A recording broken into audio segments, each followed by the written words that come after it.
Picture a medieval village at dusk. When the sun slips behind the thatched rooftops and the last glow fades from the sky, shadows deepen in narrow lanes. In cottages and manors alike, families draw closer to the hearth. But beyond the reach of the fire, the dark is absolute, a blackness so heavy it feels alive, pressing against the walls and windows. In that darkness, the candle becomes a small, stubborn guardian of comfort and safety. And behind each humble candle stands a craft older than the village church. A craft kept alive by the patient hands of the chandlers, the candle makers. Step inside the workroom of a small chandler's shop. It's a low-ceilinged space, the walls streaked with soot from years of melting tallow and beeswax. A great iron cauldron sits over a steady fire, its belly brimming with thick, bubbling fat. Nearby, strings of wicks hang from wooden rods, waiting to be dipped again and again,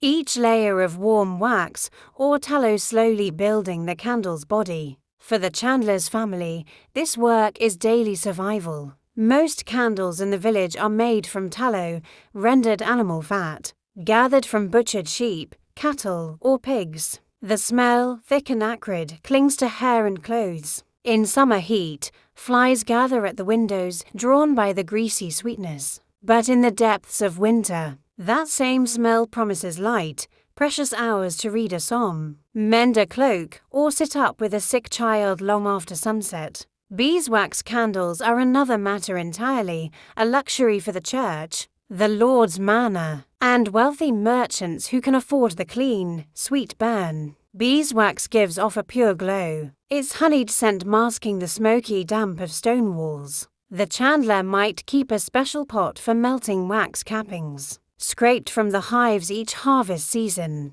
Often, the local abbey pays in coin or barter for these fine candles, to keep the altar aglow and the flickering flame above holy relics steady through long vigils. The work itself is slow and repetitive, perfectly suited for a mind that wanders while hands stay busy. A chandler's apprentice might stand for hours by the cauldron, dipping each wick into the molten tallow, lifting it free, and hanging it to cool just enough before dipping again. Dozens of dips build a candle thick enough to stand upright and burn true. A single slip, too deep, too fast, too cold, and the candle comes out lopsided or cracked, good for nothing but being melted down and started again. Sometimes they cast candles in molds, wooden or clay tubes lined with a single wick, the hot tallow poured carefully and left to set. Each mold must be scraped clean, the finished candles smoothed and trimmed with a sharp knife. The scraps are never wasted,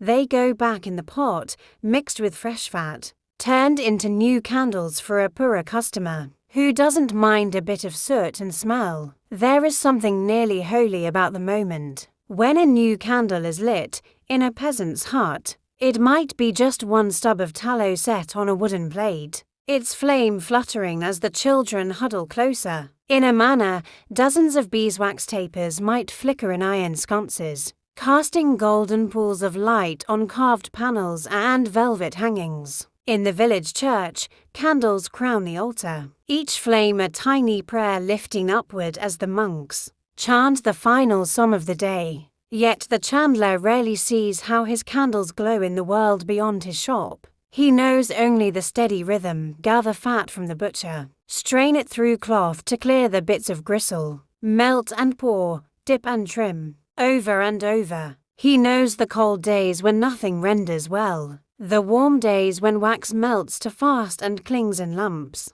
He knows the bitter smoke that fills his lungs, the burn marks on his forearms, where boiling tallow splashed and left small scars that never fade. But he also knows this, when night comes and the winds batter the shutters, it is his candles that keep the dark at bay, his craft that lets a child read a single holy verse or an old grandmother find her way to bed without stumbling into the hearth. So tonight, as your own eyes grow heavy in the soft glow of your lamp or screen, imagine those rough hands dipping wick after wick by firelight. Imagine the hiss of fat melting in the iron pot, the sweet hum of beeswax warming in a clay jar, the quiet hope in each flickering flame. And before sleep folds over you, ask yourself, what small light are you tending, humble, repetitive, maybe overlooked, that keeps the shadows just a little further away for someone you may never meet? By daylight, a candle maker's world is busy with errands that tie him to every corner of his village or town. Early in the morning, you might see him at the butcher's stall, scraping the last drippings of fat from a slaughtered steer. Every scrap counts. The tallow he renders today means enough candles to keep a dozen homes bright for another week of winter nights. Other days, he stands at the monastery gate, bartering beeswax with a careful humility. The monks guard their hives closely. Each chunk of honeycomb must be weighed and accounted for. Beeswax is precious, clean-burning, sweet-smelling, a far cry from the smoky tallow the poorer folk must make do with. When a chandler secures enough beeswax to make a small batch of tapers, he works with extra care, dipping the wicks in the clear, golden melt, watching each layer harden to a smooth, flawless sheen. For the villages and towns, candles are not merely a convenience. They are a promise that the dark will not claim the night completely. In taverns, a stub of tallow candle burns on each table, flickering over mugs of ale and whispered bargains. In the scriptorium of an abbey, rows of candles gutter in draughts that slip through stone walls, each flame keeping a monk's quills scratching across parchment late into the dusk. In the homes of ordinary people, a single candle might serve a family all week, lit sparingly, snuffed out before its time if the fat grows to dear. A mother mends a shirt by that tiny flame. A father reads aloud a single verse of scripture. Children watch the shadows shift on the thatch above them, the candle their only star before sleep comes. To keep the candles affordable, the chandler must work clever tricks. He gathers scraps from households who bring him their leftover stubs, old ends of candle that can be melted down, mixed with fresh tallow,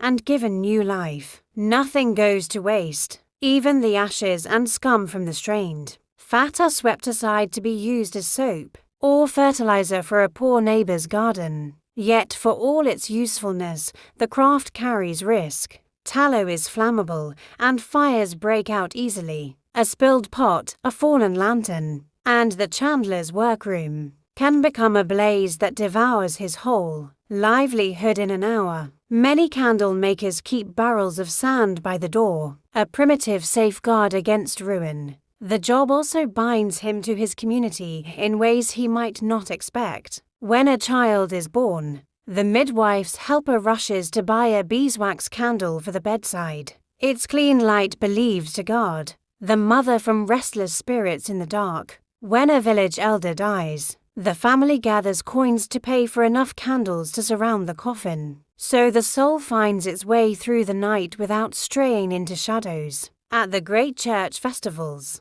the chandler works day and night, melting and pouring, dipping and trimming. His rough hands burned raw so the altar may shine with 100 flames. Sometimes the chandler's family helps, each child learning to shape the wicks or dip the rods in steady rhythm. A clever wife might handle the customers, smoothing over the arguments when a batch burns to smoky, or when a coin falls short of the promised price. A single good order, say, a rush for candles for a noble wedding or a saint's feast, can keep the household fed through the hardest months. And yet, all their toil ends up in something that vanishes in hours. A candle is used up, its stub tossed aside, its light remembered only in the warmth and comfort it brought for a little while. The chandler rarely sees how his work ripples outward, how that small flame lets a healer tend a wound after dusk, how a weary farmer finds his way home,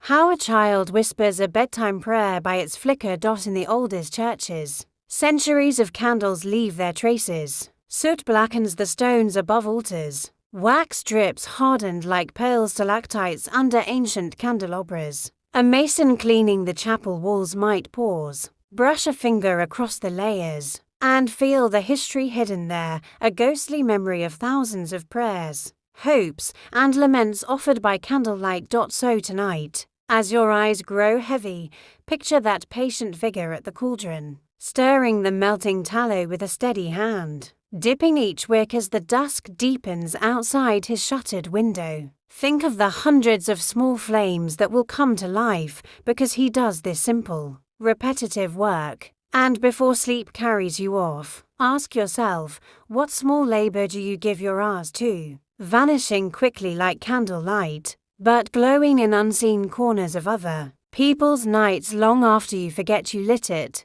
When the wind howls down a medieval lane, rattling shutters and puffing out the hearth's embers, the glow of a single candle can feel like a promise that darkness will not swallow everything whole. For the candle maker, that promise is both a burden and a gift, a livelihood, made of melting tallow and scraped beeswax, of burned fingers and soot-streaked walls. In the deepest months of winter, when dusk falls by mid-afternoon, the chandler's work matters most. Churches order extra tapers to light Advent vigils and long, midnight masses. Manor houses demand thick, clean-burning candles to keep the banqueting halls aglow through feasts that stretch from dusk to dawn. Ordinary folk scrape together coins for just one more stub to help them see their mending or prayers through the long dark. There are moments when the candlemaker's shop feels like a village. Crossroads, people come and go, dropping off scraps, bargaining over prices, gossiping by the warmth of the rendering cauldron. Rumors swirl here. Who was born, who has died, who might not survive the cold. The chandler listens, his hands always busy, cutting new wicks, skimming scum from the hot fat, dipping rod after rod with that same patient, repetitive motion. Some nights, after the day's work is done, the chandler stands by the hearth with his family. They light one of their own candles, a simple tallow stub, imperfect, a leftover too smoky for a paying customer. Its flame wavers in the drafts that slip through their timber walls. Around that small circle of light, they share a bowl of stew, patch worn tunics, whisper a quiet prayer that tomorrow's batch sells well enough to keep food on the table. They know better than anyone that candles do not last. One careless gust snuffs out the flame, a stub left burning to low drips its last pool of tallow into a cold puddle on the hearthstone. In this age before gas lamps and switches, each flame is a fragile thing. One mistake and darkness presses in, thick and absolute. And yet, each flame is also part of something bigger. When a wealthy patron commissions a grand chandelier of beeswax tapers for a wedding feast, the chandler's family might work by firelight through many nights, melting and dipping, casting molds, trimming wicks to the exact same length. On the night of the feast, those candles blaze in hundreds, glittering off polished goblets and silk gowns. The chandlers are not there to see it, but in a sense, they are there in every flicker that lets laughter and music ripple on through the night. Even in churches that stand long after the chandler is dust, the soot left by his candles stains old stone like a shadowy record of prayers whispered in darkness. Some cathedrals keep ancient candelabra, their iron arms, bowed under centuries of wax drips, that once gave light to monks at prayer, scribes copying books, and peasants who came to kneel and weep and hope for something brighter. As time creeps forward, the candle-maker's trade will change. In bustling medieval towns, street lamps appear, first oil, then gas, later electric. Grand chandlers grow wealthy selling beeswax by the hundredweight to monasteries and palaces. But the humble village candle maker, who scraps tallow from the butcher's block and molds simple tapers for a weaver's table, keeps his place in the shadows for centuries. And so, in this small, smoky corner of history, we find a lesson. Sometimes it is the quietest trades, the ones that vanish overnight in a puff of smoke, that keep people tethered to warmth and hope. Without the chandler, the town's darkness would be absolute. Without each stub of tallow, Each beeswax taper, stories would go unread, letters unwritten, prayers unspoken. Tonight, as you drift away, picture one last dip of the wick into the warm, fragrant wax. Picture the careful trimming of the finished candle, the scratch of the blade smoothing away rough edges. Then see it lit, its flame dancing softly in a draughty cottage, in a bustling tavern, in the hush of a stone chapel where a single monk leans over an ancient book. And before your eyes close for good, ask yourself, what small, flickering light do you tend? Maybe rough and imperfect, that keeps the darkness just far enough away for someone else to read, work, or dream a little longer. Imagine a stone room half buried in the side of an ancient temple. Outside, the desert wind scours the walls, leaving drifts of sand in every crack. But inside, the air is cool, stale with the faint smell of papyrus and oil lamps long since gutted out. Here, where the sun never quite reaches, rows of clay jars or wooden shelves, cradle-rolled scrolls, each one fragile as a dry leaf, each one a whisper of a civilization's memory. This is the hidden world of the ancient librarian, a keeper of words when words were harder to hold than gold. In Alexandria, Pergamon, Nalanda, and countless lesser-known scriptoria, the librarian's task was not merely to gather books, but to keep them alive through war, flood, fire, and decay. The job was so much more than stacking scrolls neatly on shelves. It meant copying them when ink faded, patching papyrus that cracked in the desert heat, fumigating against worms and beetles that bored tiny holes through centuries of thought. Step into the library of Alexandria before the fires. The building hums with voices. Scribes squat on stone benches, scraping their reeds against parchment. Young scholars murmur verses to each other in the courtyard. And drifting among them, quietly, is the librarian, the one who knows where each scroll rests, who can recite half the titles by memory, who understands that every scrap of text is a brittle promise to the future. In India, at the vast Buddhist University of Nalanda, the libraries sprawl across temple compounds. Monks gather under flickering oil lamps, copying sutras line by line onto palm leaves. Here too, the librarian moves quietly through the night, ensuring each stack is properly bundled,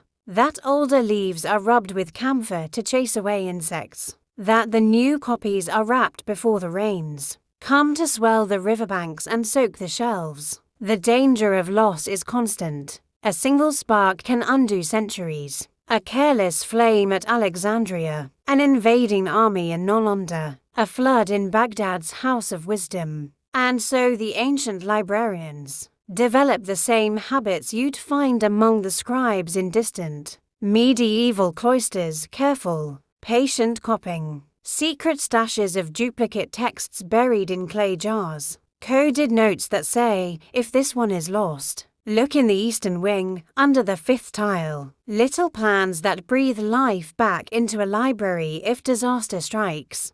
They are more than custodians, they are translators, negotiators, and smugglers too. In Byzantium, when scrolls arrive from lost Greek cities, a librarian might trade a rare manuscript for a piece of precious silk, or a promise of protection from a powerful patron. In Baghdad, librarians of the great House of Wisdom bribe merchants to smuggle texts out of war-torn lands. In the desert monasteries of Egypt, a single librarian might hide a bundle of banned gospels in a clay jar, bury it under loose bricks in a storehouse, so that 1,000 years later, a farmer's shovel might reveal it again to a world that forgot it ever existed. Each scroll or codex is more than words, it is survival knowledge. How to heal a wound with herbs found in the hills. How to track the stars to plant crops at the right moon. How to measure the shadows of the sun to build walls straight and true.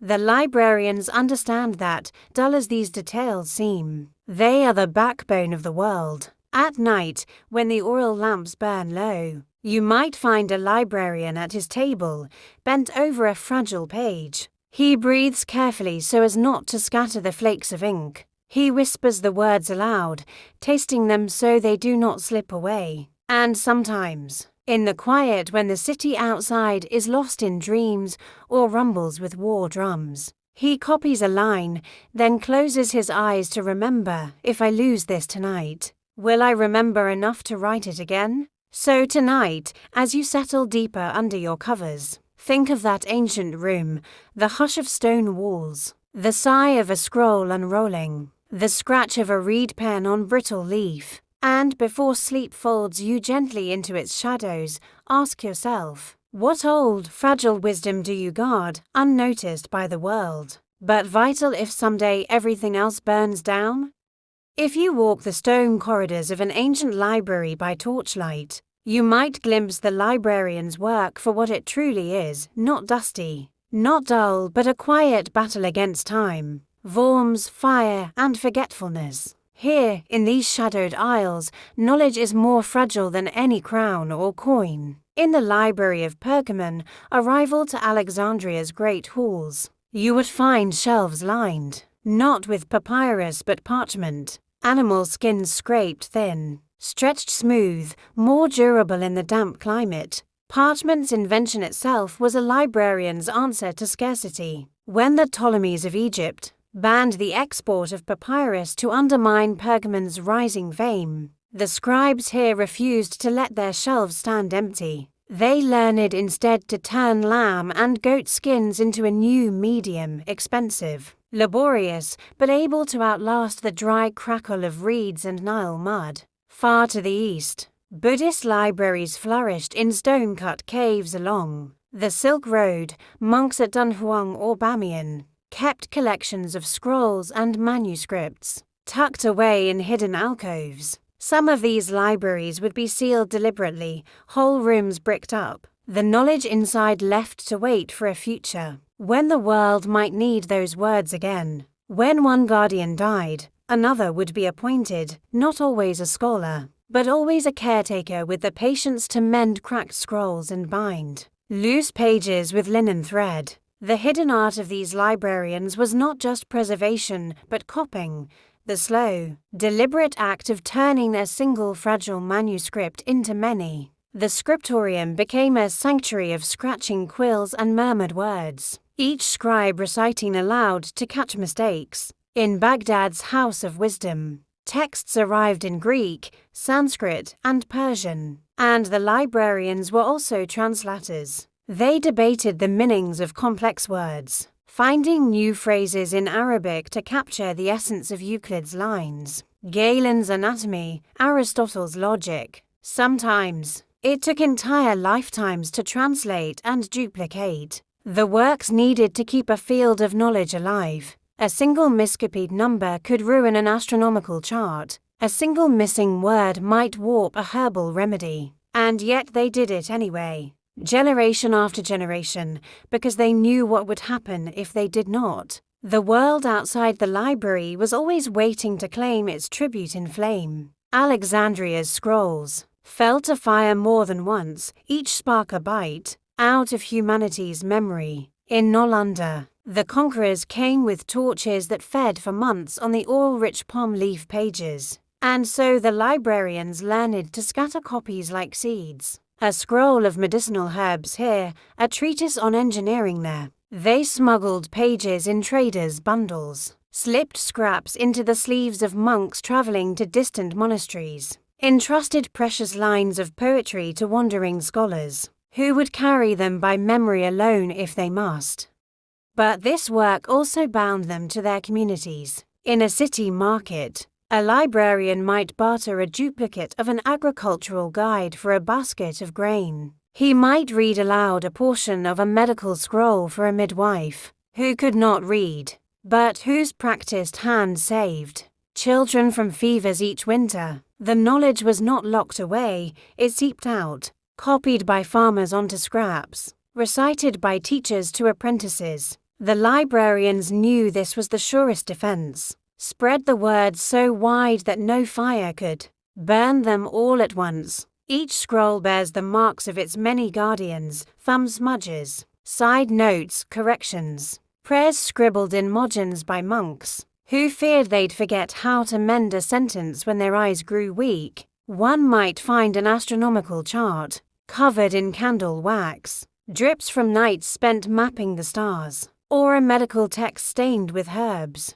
where a healer laid a sprig to mark the page, before rushing out to tend a patient. And when a library fell, its caretakers often paid the price first. In Baghdad, stories tell of librarians who tried to hide manuscripts from the flood that followed Mongol conquest. They waded into the Tigris with bundles bound to their backs, pages soaked and sinking in muddy water, hoping that at least some lines would reach a friendly scribe downstream. In some monasteries, librarians buried pages in clay jars, trusting that the earth would cradle the words until safer times. And so the story is never just about scrolls or shelves. It is about those quiet figures moving between the stacks, voices hushed, candles flickering. Each librarian was a thread, binding the past to a future they might never see. In the end, not every scroll survived. Not every word was saved. But enough did, enough that when you read an ancient poem or study an old chart of the stars, you can thank a nameless hand that dipped a pen in ink by torchlight, tracing the letters so they would not vanish completely. So tonight, as the dark presses gently against your walls, imagine that old library, stone walls cool against the desert heat, lamps guttering as dawn approaches, a librarian's ink-stained fingers smoothing a brittle page, and before sleep carries you away, ask yourself, what fragile memory or lesson do you carry? What words do you help preserve that might guide someone long after you've fallen silent? Some nights, when the wind howled against the mud-brick walls of a distant desert monastery, the librarian would rise from his mat and walk the narrow aisles of scrolls. He would run his fingertips lightly over the sealed jars, feeling the faint brush of linen cord that tied each bundle together. Outside, wolves or thieves might prowl. Inside, the greatest threat was silence, the fear that these words, if left unread, might vanish as surely as smoke in the dawn. The last guardians understood this well. In the final days before a siege or invasion, when walls trembled under catapult stones or a torch flickered to close to dry palm leaves, these quiet figures acted not with swords but with bundles and baskets. They hid scrolls in deep cisterns, bricked up vaults behind false walls, entrusted coded fragments to fleeing monks. Even when forced to scatter, they took pieces of memory with them, small enough to carry in a sleeve, large enough to ignite a whole school of thought in the safer corners of the world. In Egypt's desert caves, the Dead Sea Scrolls slept for centuries, undisturbed except by shifting sand and mice that nibbled at their linen wrappers. In the highland monasteries of Ethiopia, guardians passed secret gospels from father to son, each generation copying the pages anew so the ink would not fade into dust. In Baghdad, when the great house of wisdom fell, stories say that the Tigris ran black with the ink of manuscripts flung into its currents. But somewhere, a librarian's apprentice might have tucked a single page into a shoe, a chart of stars under his robe, an herbal remedy whispered into a child's ear so it would live on in memory. These hidden acts kept knowledge moving like water through stone, and in time the tide turned. In Byzantium, scribes in dark cloisters kept Aristotle's logic alive long enough for Renaissance scholars to breathe life back into it. In a forgotten corner of the Islamic world, ancient Greek mathematics found new life in Arabic, then crossed back into Europe centuries later, carrying lost wisdom home in a new tongue. Inza, Buddhist texts smuggled along the Silk Road would reappear in Japanese temples, copied so many times the ink itself seemed to hum with prayers. The guardians rarely saw the fruits of their work. Many died before the libraries they saved rose again in new lands, new languages. Their reward was not fame, but the simple faith that a word once saved might flower centuries later in an unfamiliar voice. They understood what many of us forget, that knowledge is never truly owned. It's borrowed from the past, carried through the present, offered to a future we may never glimpse. In these pages we call boring, scraps of receipts, dusty treatises on farming, half-faded star charts lie the truths that fed entire civilizations. A detail about irrigation techniques in Babylon might drift down centuries to help a farmer in Moorish Spain build canals. A healing recipe scratched in Greek on crumbling papyrus might survive the fall of an empire, cross deserts in the saddlebag of an Arab physician, and settle centuries later in a monastery garden in France. The thread never breaks so long as someone guards it. And so tonight, as your eyelids grow heavy, picture that final librarian before the end, the siege walls shaking, flames licking closer, the shelves trembling under their own weight of words. He bends low, wraps a scroll in oiled cloth, slips it into a clay jar, seals it with wax. Somewhere beyond the walls, the world is already changing. The old empire will fall, the city will burn.